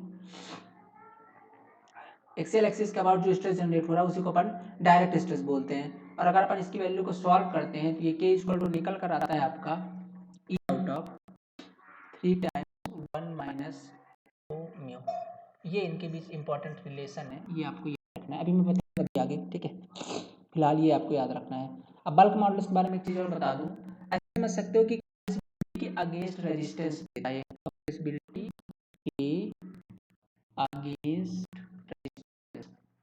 मतलब कि अगर कोई मटेरियल है, ठीक है, अगर कोई मटेरियल है आप उसको कंप्रेस कर रहे हो तो उस वो कंप्रेस ना हो, वो आपकी कंप्रेस, आप लोडिंग लगा रहे हो कंप्रेस करने के लिए, उसके अगेंस्ट जो रजिस्टर है उसी को बोलते हैं बल्क मॉडुलस, मॉडुलस, ठीक है। एक टर्म में अगर समझाऊं मैं तो, एक शब्द में कहूं तो, और इसको डिनोट करते हैं कैसे, फार्मूला होता है direct stress out of volumetric strain, ठीक है, direct stress out of volumetric strain, okay, ठीक है। अब अगला टॉपिक चलेंगे अपना, ये तो हो गया अपना बल्क मॉडुलस। अगला है आपका शियर मॉडुलस। अगला क्या होता है अपना, अगला टॉपिक है अपना शियर मॉडुलस। एक प्रकार का शियर मॉडुलस, ये भी एक प्रकार का इलास्टिक कांस्टेंट है, डिनोट करते हैं इसको जी से, किसे डिनोट करते हैं, जी से। और ये होता है आपका शियर स्ट्रेस, शियर स्ट्रेस बटा शियर स्ट्रेन। आप बोलोगे भैया ये शियर स्ट्रेस कहाँ से ले आए, अरे यार भूल जाते हो अब तो, हमने क्या पढ़ा था कि कोई सेक्शन है, ठीक है, उसके अंदर लगता है लगता है भी इस तरीके से शियर फोर्स लगेगा तो शियर भी तो एक प्रकार का फोर्स ही है ना, तो इसके कारण भी तो स्ट्रेस जनरेट होगा और स्ट्रेन आएगा। तो जब ऐसे लोडिंग लग रही होती है ना, ये टाउ की ऐसे लोडिंग लग रही होती है, ठीक है, तो ये सेक्शन आपका इस तरीके से हो जाता है, इस तरीके से, कुछ इस तरीके से, ठीक, ऐसे ऐसे थोड़ा सा फैल जाता है, इस तरीके से हो जाता है, ठीक है। तो ये क्या, इनके अंदर थोड़ा सा स्ट्रेन आ गया, इसकी साइज में परिवर्तन माने स्ट्रेन आ गया है ना, तो ऐसे स्ट्रेन को बोलते हैं शियर स्ट्रेन, और ये स्ट्रेन के कारण यहाँ पे स्ट्रेस जनरेट हुआ होगा, इसको बोलते हैं अपन शियर स्ट्रेस। तो ये शियर स्ट्रेस और शियर स्ट्रेन का रिलेशन बताते हैं अपना मॉडुलस ऑफ शियर मॉडुलर, क्या बोलते हैं इसको, शियर मॉडुलर। इसको डिनोट करते हैं जी से, किससे डिनोट करते हैं, जी से। और ये शियर स्ट्रेस को बोलते हैं tau, tau X Y, shear stress को बोलते हैं अपन गामा, गामा एक्स वाई, ठीक है। और ये होता है अपना शियर मॉडुलस, ठीक है, शियर मॉडुलस। अब ओके, अब यहाँ पे पॉजिटिव और नेगेटिव का भी खेल है कि पॉजिटिव शियर स्ट्रेन किसको बोलते हैं। देखो यार, यहाँ पे जो इस तरीके का है ना, अब आप लोग जानते हो पॉजिटिव शियर क्या है, जब इस तरीके की लोडिंग इसको पॉजिटिव शियर बोलते हैं, positive positive, and then negative negative का केस पढ़ा है पहले वाले लेक्चर के अंदर, याद करो कि भाई डायरेक्शन पॉजिटिव है, प्लेन पॉजिटिव है तो पॉजिटिव शियर, यहाँ पे नेगेटिव डायरेक्शन नेगेटिव प्लेन तो नेगेटिव नेगेटिव, तो ऐसे फोर्स के कारण जो स्ट्रेन आएगा वो शियर, पॉजिटिव शियर स्ट्रेन। और जो दूसरा वाला है आपका, दूसरा वाला क्या है, केस क्या है, दूसरा वाला ऐसा है ना, दूसरा वाला आपका इस कदर, ये और ये, इस बार लोडिंग ऐसे लग रही है, ये केस कैसे आएगा, इस केस में कैसे आएगा, तो ये वाला पार्ट थोड़ा सा इधर नहीं फैल जाएगा, इधर साइड ऐसे, ठीक है, ऐसे फैल जाएगा इस कदर, ऐसे, ठीक, ऐसे फैल जाएगा, और ये वाला पार्ट आ जाएगा यहाँ पे ऐसे ऐसे, मतलब इस तरीके से यहाँ पे स्ट्रेन आ जाएगा। तो ये वाला एंगल देखो बड़ा हो गया, इसमें ये वाला एंगल आपको छोटा हो गया था, तो इस तरीके के कारण यहाँ पे स्ट्रेन आया, ऐसे स्ट्रेन आ रहा है। तो अगर ये वाला, तो यहाँ पे देख रहे हो प्लेन तो पॉजिटिव है, यहाँ पे देख रहे हो पॉजिटिव है, प्लेन नेगेटिव है, तो इस तरह से होता है शियर स्ट्रेन है, ये आपका शियर स्ट्रेन, ओके, ये आपका पॉजिटिव शियर स्ट्रेन। अब आपको चारों इलास्टिक कांस्टेंट क्लियर हो गए, कौन कौन से, एक तो जी आपका शियर मॉडुलस, और आपका बल्क मॉडुलस, इसको नोट करते हैं अपन के से, देन आपका पॉइजन रेशियो जो कि मैंने अभी पढ़ाया ऊपर, और उससे पहले अपन ने यंग मॉडुलस तो पढ़ ही रखा था।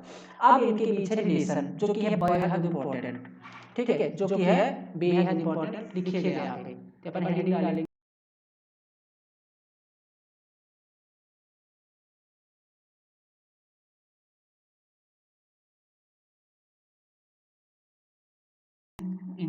टॉपिक है, ठीक है, टॉपिक रिलेशन बिटवीन, इसको ठीक है, between elastic, elastic constants, relation between elastic constants, ठीक है।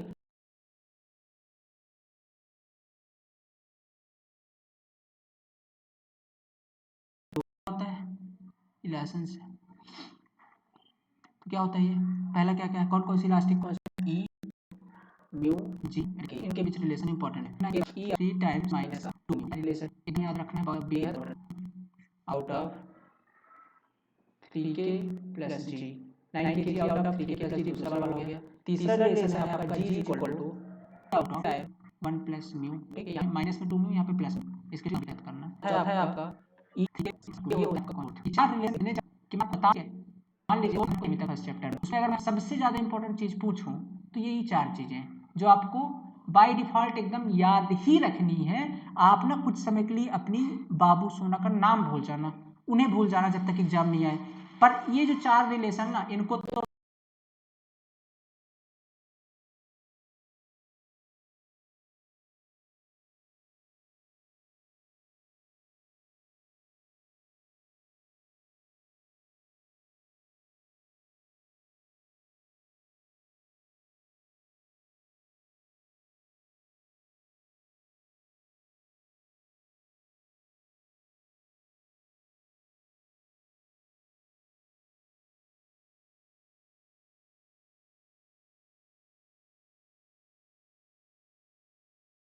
बिल्कुल मत भूलना, ठीक है। और उनमें से भी ये दो इंपॉर्टेंट है, बेहद इंपॉर्टेंट है, बार वीआईपी है लगा लीजिएगा, लेकिन इनको रखिएगा, बहुत ही ज़्यादा इंपॉर्टेंट है, ठीक है, बहुत ज़्यादा इंपॉर्टेंट ये दोनों, E out of E out of 3 into 1 minus और E out of 2 into 1 plus में, बहुत ज़्यादा इंपॉर्टेंट है।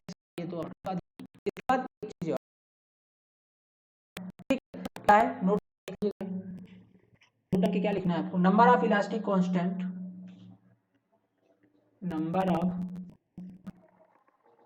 Constant read to define homogeneous isotropic material. Homogeneous material करने के लिए कितने इलास्टिक कांस्टेंट की जरूरत होती है, तो दो की होती है। कौन कौन से हैं ये तो ई आपका म्यू करें, ठीक है। क्या है आपका number of elastic required to define the orthotropic material, ये तो आइसोट्रोपिक और होमोजेनियस मटेरियल के लिए हो गया।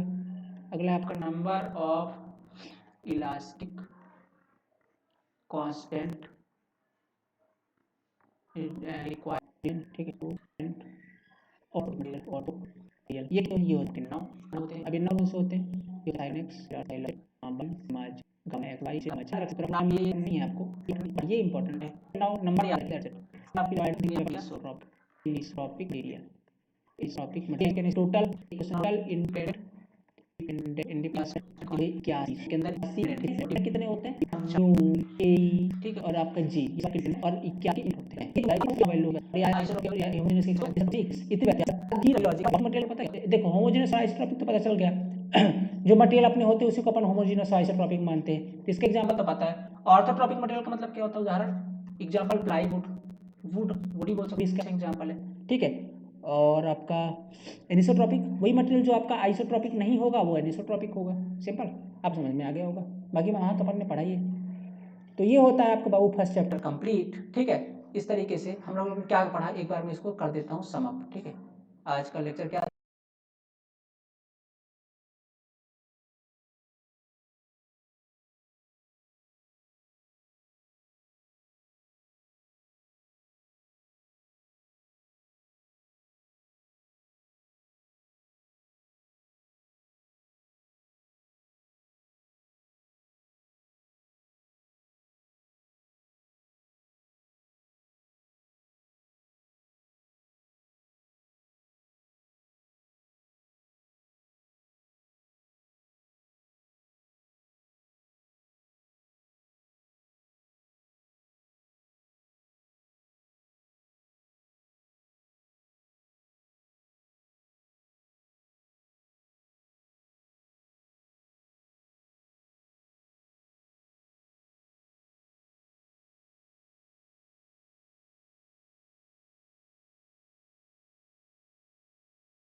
थोड़ा सा लंबा था तो मैं इसको करना पड़ देता हूँ थोड़ा सा सम अप।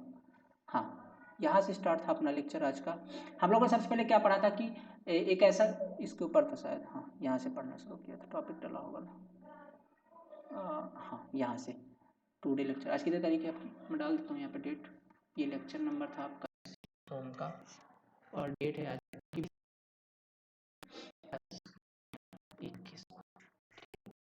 अब देखो अपन ने क्या स्टार्ट किया था कि अगर अपन ने अभी तक इस तरीके का मटेरियल देखा है कि एक प्रकार का रिजिड मटेरियल है, उस केस में आपकी ये एक स्टेप बार लटकी हुई है तो डिफॉर्मेशन कैसे निकालते हैं ये हम लोगों ने सीखा पहले।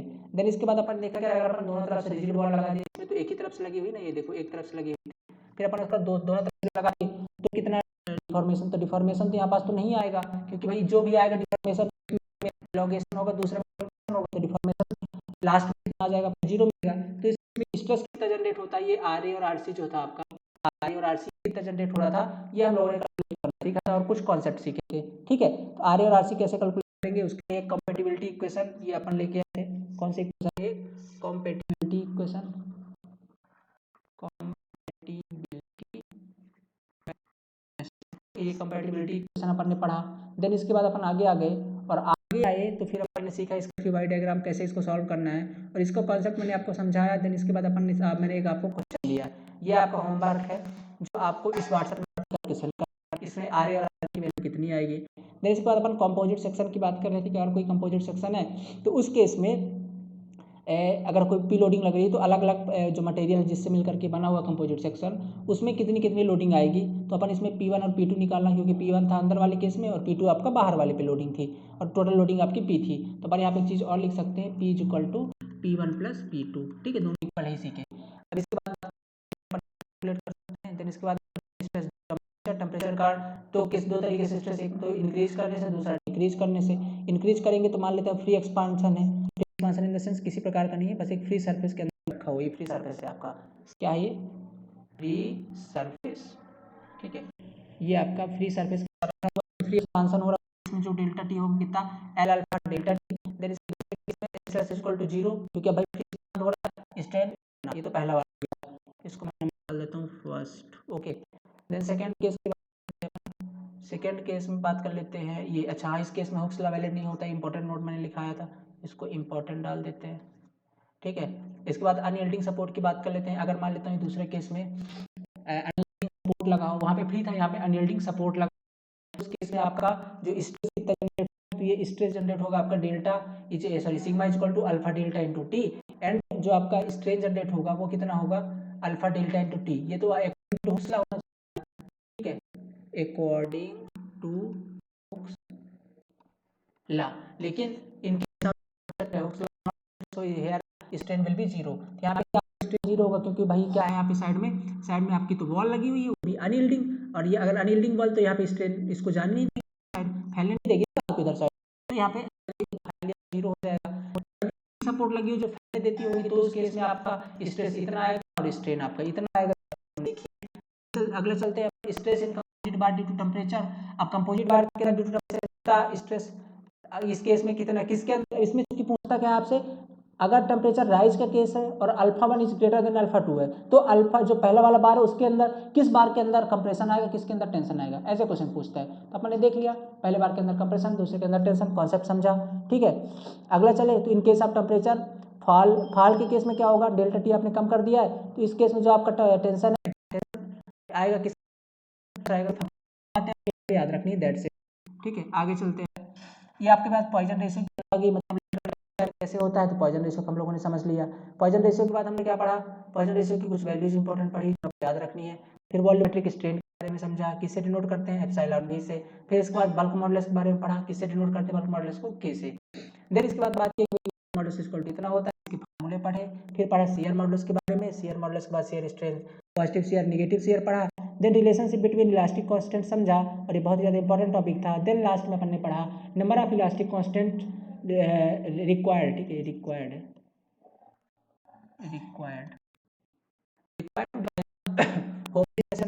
मटेरियल तो 2 होते हैं और म्यू आपका, और number of elastic constant required to define the ortho material 9 होते हैं। और लास्ट में अपन ने पढ़ा कि एनिसोट्रॉपिक मटेरियल के लिए कितने होते हैं, 21 होते हैं। ठीक है, टोटल इंडिपेंडेंट इलास्टिक कांस्टेंट आपके कितने, 81 है। ठीक है, 9/9 का मैट्रिक्स बनता है, टोटल 81 होते हैं और उसी वैल्यूज बस याद रखनी है। तो इस तरीके से आपका फर्स्ट चैप्टर हुआ कंप्लीट। ठीक है, फर्स्ट चैप्टर सोम का कंप्लीट हुआ। कोई भी डाउट हुआ कंप्लीट हो गया, इसके करेंगे अपन क्वेश्चन, कल क्वेश्चन रीच। और हाँ, जो लोग यार जिनको कंटेंट पसंद आ रहा है, जो लोग व्यापम का डेडिकेटेड बैच ज्वाइन करना चाहते हैं जो कि एक पेड बैच है, पहले समझ लीजिए। ठीक है, बहुत ही नॉमिनल फीस के अंदर अपन इसका